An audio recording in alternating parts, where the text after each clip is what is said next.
सबसे पहले मैं मुसलमान हूँ, मिल्लत का एक फ़र्द हूँ। उसके बाद ही कोई मामला आता है, कोई पार्टी से हम जुड़े हैं या कुछ है।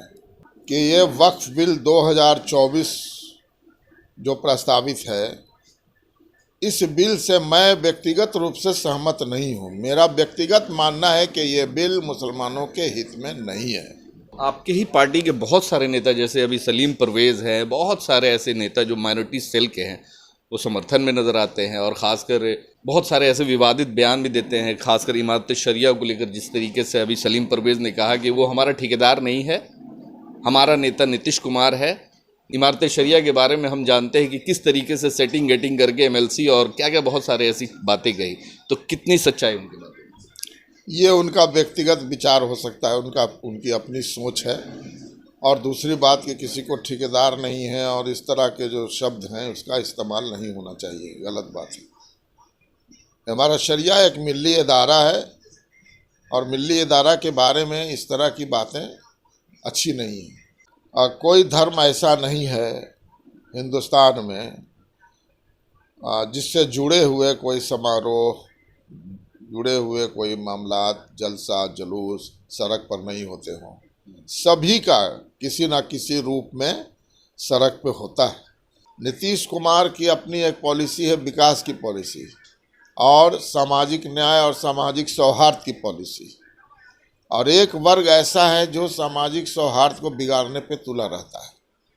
लेकिन जब तक नीतीश कुमार हैं और नीतीश कुमार शासन कर रहे हैं, तब तक हम लोग तमाम लोग आश्वस्त हैं कि किसी भी कीमत पर यहाँ सामाजिक या धार्मिक सौहार्द नहीं बिगड़ सकता। देश में कई राज्य ऐसे हैं जहाँ उनको समझ में आता है, कुछ लोग ऐसे हैं जिनको समझ में आता है कि हम मुसलमान को ही टारगेट करके हमारा वोट बढ़ सकता है।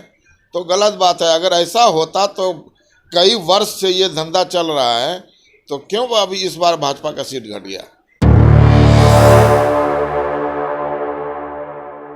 26 मार्च को वक्फ संशोधन बिल के खिलाफ गर्दनी बाग में हजारों की संख्या में मुस्लिम समाज के लोग पहुंचे थे। पक्ष और विपक्ष के लोग भी पहुंचे हुए थे, मगर जो सत्ता पक्ष में बैठे हुए जो कार्यकर्ता, नेता बहुत ही कम दिखाई दे। ऐसे ही नेता एक हमारे साथ में है, फुलवाई शरीफ के चेयरमैन हैं और जदयू के पुराने नेता भी हैं और नीतीश कुमार के काफ़ी बड़े समर्थक हैं, उनके कामों के समर्थक हैं और उनके विकासों के कार्यों को हमेशा धरती पे उतारने की कोशिश करते हैं। मगर वक्फ संशोधन बिल के खिलाफ उनका प्रोटेस्ट नज़र आया। गर्दनी बाग धरना स्थल पे वो पहुंचे और कल जब जुमे की नमाज में, जब all India personal law board की तरफ से ये गुजारिश की गई कि जुमे की नमाज में आप लोग जब जाए तो काला बिल्ला लगा कर जाए, तो चेयरमैन साहब भी गए, जदयू के नेता हैं, इनसे ही बात करेंगे। सर, जदयू में रहने के बावजूद जदयू के नेता, बहुत सारे नेता जो खासकर माइनॉरिटी सेल के नेता समर्थन में नज़र आ रहे हैं वक्फ बिल के, आप पे विरोध मार्च में भी नज़र आए, प्रोटेस्ट में भी गए और कल काला बिल्ला लगाकर जिस तरीके का आपने विरोध किया, तो क्या मैसेज देना चाहते हैं? सबसे पहले तो मैं आपको ये बता दूं कि सबसे पहले मैं मुसलमान हूँ, मिल्लत का एक फ़र्द हूँ। उसके बाद ही कोई मामला आता है, कोई पार्टी से हम जुड़े हैं या कुछ है। दूसरी बात कि ये वक्फ बिल 2024 जो प्रस्तावित है, इस बिल से मैं व्यक्तिगत रूप से सहमत नहीं हूँ। मेरा व्यक्तिगत मानना है कि ये बिल मुसलमानों के हित में नहीं है। तो आपके ही पार्टी के बहुत सारे नेता, जैसे अभी सलीम परवेज़ हैं, बहुत सारे ऐसे नेता जो माइनॉरिटी सेल के हैं, वो समर्थन में नज़र आते हैं और ख़ासकर बहुत सारे ऐसे विवादित बयान भी देते हैं, खासकर इमारत शरिया को लेकर। जिस तरीके से अभी सलीम परवेज़ ने कहा कि वो हमारा ठेकेदार नहीं है, हमारा नेता नीतीश कुमार है। इमारत शरिया के बारे में हम जानते हैं कि किस तरीके से सेटिंग गेटिंग करके एमएलसी और क्या क्या बहुत सारे ऐसी बातें कही। तो कितनी सच्चाई उनकी बात? ये उनका व्यक्तिगत विचार हो सकता है, उनकी अपनी सोच है। और दूसरी बात कि किसी को ठेकेदार नहीं है और इस तरह के जो शब्द हैं उसका इस्तेमाल नहीं होना चाहिए, गलत बात है। हमारा शरिया एक मिल्ली इदारा है और मिल्ली इदारा के बारे में इस तरह की बातें अच्छी नहीं हैं और उनके जैसे व्यक्ति के लिए शोभा नहीं देता है। फुलवाई शरीफ में ईद की नमाज होगी, आप भी शामिल होते हैं और ईद की नमाज को लेकर जो एक विवाद छिड़ा हुआ है खासकर बिहार में, बिहार के ही एक एनडीए के मंत्री हैं नीरज कुमार बबलू, उन्होंने कहा कि रोड पे नमाज नहीं पढ़ें, कब्रिस्तान में जाएं, मज़ार पे जाएं, मस्जिद में पढ़ें। तो ये कहाँ तक सही है? हालांकि देश में जो जितने भी पर्व त्यौहार होते हैं, चाहे हिंदू हो या मुसलमान हो, सड़क पे कभी कभी बहुत ज़्यादा भीड़ हो जाती है, मगर उसको लेकर कभी भी इस तरीके का माहौल क्रिएट नहीं किया। अब नमाज को लेकर जो एक माहौल क्रिएट किया जा रहा है, इसको देखिए, ये अलग अलग विचार के लोग हैं और किसी पार्टी का सिद्धांत ऐसा नहीं है। ये तो अलग अलग विचार है, व्यक्तिगत विचार है लोगों का, उनकी अपनी सोच है।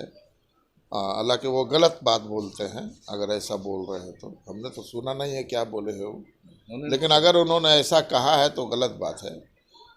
कोई धर्म ऐसा नहीं है हिंदुस्तान में जिससे जुड़े हुए कोई समारोह, जुड़े हुए कोई मामलात, जलसा जुलूस सड़क पर नहीं होते हों। सभी का किसी न किसी रूप में सड़क पे होता है, इसलिए ये कहना बिल्कुल गलत बात है। सड़क पे कभी कभी आप भी नज़र आते हैं, रामनवमी की पर्व हो या फिर कोई भी ऐसा पर्व त्यौहार है, आप भी देखते हैं कि खासकर हिंदू समाज के लोगों के पर्व त्यौहार में काफ़ी आगे बढ़ चढ़ कर के हिस्सा लेते हैं। हम लोग खुद शामिल होते हैं। अब रामनवमी होता है, हम लोग खुद शामिल होते हैं। शिवरात्रि में हम लोग शामिल होते हैं, या छठी का पर्व है, हम लोग शामिल होते हैं।